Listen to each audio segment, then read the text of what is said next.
പ്രബോധന രംഗത്ത് പുത്തനുണർവുമായി ലൗദി ഖുർആൻ masters club അവതരിപ്പിക്കുന്നു രാത്രി സന്ദേശം. എന്നും രാത്രി 9 മണിക്ക് യൂട്യൂബിലൂടെ പ്രസംഗ പരിശീലന കളരിയിലെ പഠിതാക്കൾ നിങ്ങൾക്കായി ഒരുക്കുന്നു.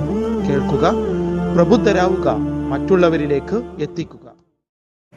ബിസ്മില്ലാ, അൽഹംദുലില്ലാ, വസ്സലാത്തു വസ്സലാമു അലാ റസൂലില്ലാഹി സ്വല്ലല്ലാഹു അലൈഹി വസല്ലം. അമ്മാ ബഅദ്.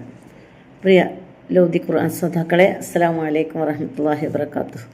നാം ആരും ദേഷ്യപ്പെടരുത് എന്ന് നബി സല്ലല്ലാഹു അലൈഹി വസല്ലമ ഒരു മനുഷ്യൻ വന്ന് ഉപദേശം എനിക്ക് ആവശ്യമാണ്, ഔസിനി എന്ന് പറഞ്ഞാൽ എനിക്ക് ഉപദേശം നൽകുക. അപ്പോൾ നബി സല്ലല്ലാഹു അലൈഹി വസല്ലം പറഞ്ഞത് ലാ തഗ്ളബ്, നീ ദേഷ്യപ്പെടരുത് എന്നാണ്. അപ്പോൾ വീണ്ടും അദ്ദേഹം ചോദിച്ചു, അപ്പോഴും ലാ തഗ്ളബ്, അങ്ങനെ 3 പ്രാവശ്യം ആവർത്തിച്ചു. ലാ തഗ്ളബ് എന്നാണ് നബി സല്ലല്ലാഹു അലൈഹി വസല്ലമ അദ്ദേഹത്തോട് പറഞ്ഞത്. അപ്പോൾ നാം ദേഷ്യപ്പെടുന്നത് തെറ്റാണ് എന്ന് മനസ്സിലാക്കുക. അല്ലാഹു സുബ്ഹാനഹു വ തആല വൽ കാദിമീനൽ ഗൈള ഖുർആനിൽ പറഞ്ഞിട്ടുണ്ട്, കോപം അടക്കി വെക്കുന്നവർ എന്ന്.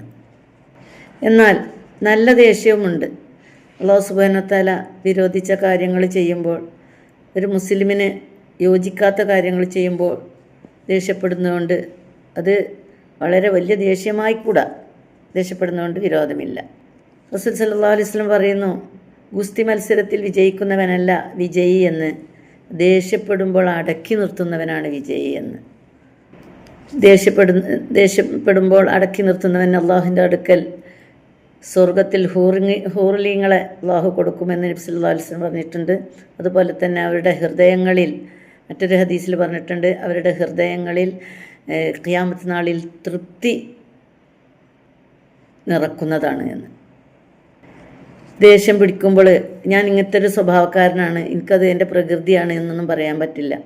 അവനത് അടക്കിയേ പറ്റൂ. അടക്കാനുള്ള മാർഗമാണ് അവനെ പരിശീലിപ്പിക്കുക. ദേഷ്യം വരുമ്പോൾ അടക്കി നിർത്തി പരിശീലിപ്പിക്കുക. ദേഷ്യം വരുമ്പോൾ അവനെ അത് മിണ്ടാതിരിക്കുക. അള്ളാഹുവിൻ്റെ റസൂൽ പറഞ്ഞു മിണ്ടാതിരിക്കുക എന്ന്. അതാണ് കടിച്ചമർത്തുക എന്ന് പറഞ്ഞത്. പിന്നെ ദേഷ്യം വരുമ്പോൾ അഊദു ബില്ലാഹി മിനശ് ശൈത്വാനിർ റജീം എന്ന് പറയുക. അതുപോലെ തന്നെ നിൽക്കുന്നവൻ ഇരിക്കുക.